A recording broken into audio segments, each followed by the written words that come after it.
Now to artificial intelligence, because Britain's Prime Minister has been outlining his vision to harness AI to boost the country's flagging economy. Sir Keir Starmer says the UK will go its own way on regulating the technology rather than following the US or the EU. He said the government should focus not just on safety, but on the potential of AI to transform public services and areas such as medicine. The government estimates AI could be worth over $50 billion a year to the UK economy over the coming decade. We shouldn't just focus on safety and leave the rest to the market. Government has a responsibility to make it work for working people. And the opportunities of this technology, they're not just going to somehow fall into our lap. This is the global race of our lives.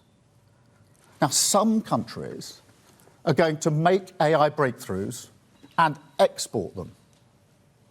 Others will end up buying those breakthroughs and importing them.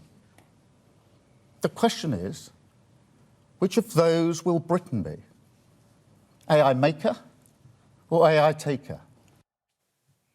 British PM Keir Starmer, and that comes as the US announced tough new controls on the export of advanced computer chips used to develop AI. The Biden administration says the rules are critical for the US to keep its 6 to 18-month lead in AI over rivals such as China, pitting the government, though, against NVIDIA.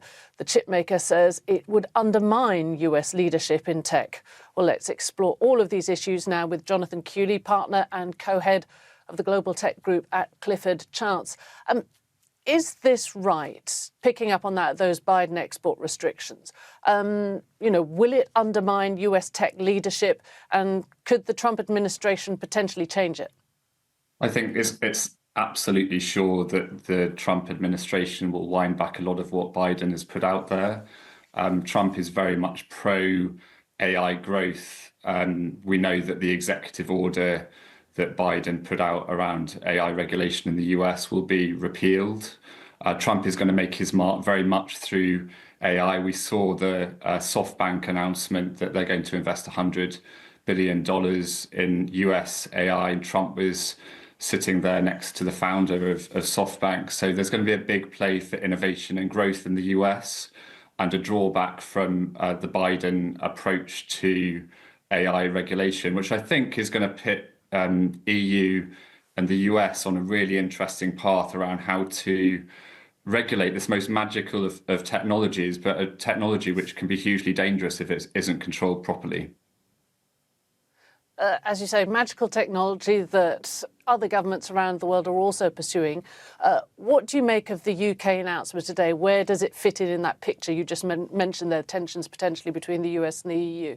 I think the UK wants to go its own route, and I think many in the UK will welcome this. It's kind of a boosterism which we've wanted from this government for a long time. It's been criticised for being excessively negative. We know that our economy is not doing as well as it could be. So this focus on an area where the UK really excels. We invented AI, Alan Turing, we've founded the internet. We have these extraordinary centres of excellence at our universities here. We can lead the way. And I think with Keir Starmer's announcement, there will be a lot of enthusiasm in the tech sector here to really go after this. And it's been announced today that some research to say that growth through AI globally could be worth $300 billion.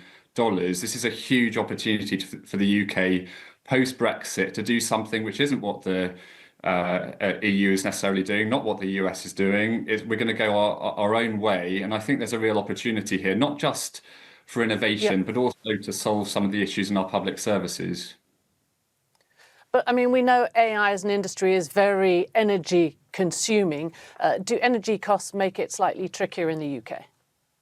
It does, and certainly there's a lot of questions to be asked around here. Firstly, how the government have committed $14 billion to this, but how are they going to cost this? I mean, $14 billion in AI investment is a drop in the ocean. And of course, AI is hugely energy consumptive. It's estimated that by 2028, the world's energy use for AI will be the same as the Netherlands.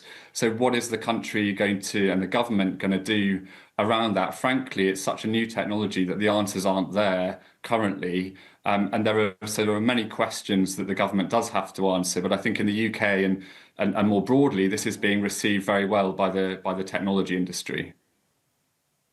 Jonathan Kewley, co-head of the Global Tech Group at Clifford Chance, thank you so much for joining us.